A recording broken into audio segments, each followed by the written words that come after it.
मुख्यमंत्री तीर्थदर्शन योजनेअंतर्गत जिल्ह्यातील 800 यात्रेकरूंची विशेष वातानुकूलित भारत गौरव पर्यटन रेल्वे मोठ्या उत्साहात ढोल ताशांच्या गजरात अयोध्येकडे रवाना झाली।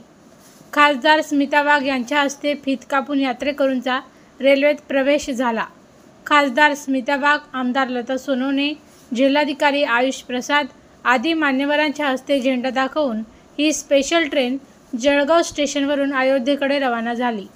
या योजनेसाठी जिल्ह्यातील एकूण 1177 अर्ज प्राप्त झाले होते। पालकमंत्री गुलाबराव पाटील हे मुख्यमंत्री तीर्थदर्शन योजना जिल्ह्याचे समन्वय व संनियंत्रण समितीचे अध्यक्ष आहेत। त्यांच्या अध्यक्षतेखाली समिती गठीत करून एकूण 800 लाभार्थींची या योजनेसाठी लॉटरी पद्धतीने निवड करण्यात आली, असे जिल्हाधिकारी आयुष प्रसाद यांनी सांगितले।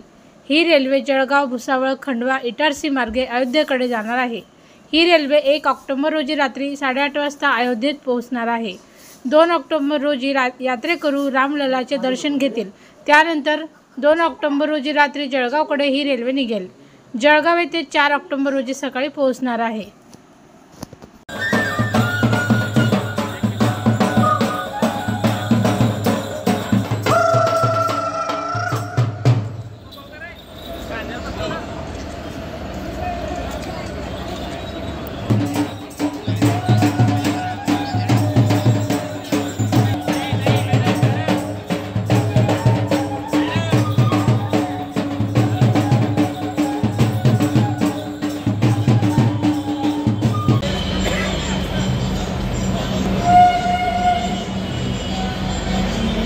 अयोध्या जाण्यासाठी हजारोच्या संख्येने यात्री जातात। मुख्यमंत्री सहाय्यता निधीच्या अंतर्गत जातात तीर्थक्षेत्र योजनेअंतर्गत।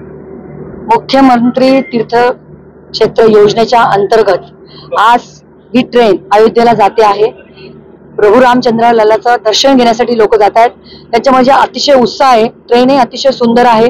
नाश्त्याची जेवणाची व्यवस्था मध्ये डब्यात केलेली आहे। एसी बोगी आहे।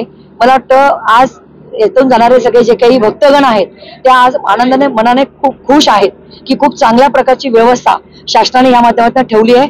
आणि तीर्थक्षेत्रात जाण्याचा जो योग महाराष्ट्र शासनामुळे जो आलेला आहे, मुख्यमंत्री एकनाथरावजी शिंदे साहेब, उपमुख्यमंत्री देवेंद्रजी फडणवीस साहेब, उपमुख्यमंत्री अजितदादा पवार आणि सन्माननीय गिरीश भाऊ महाजन या सगळ्यांच्या विद्यमानाने आज ही ट्रेन या ठिकाणून जाते आणि त्याचा लोकांमध्ये आणि जनतेमध्ये अतिशय उत्साहाचा आणि आनंदाचं वातावरण आहे।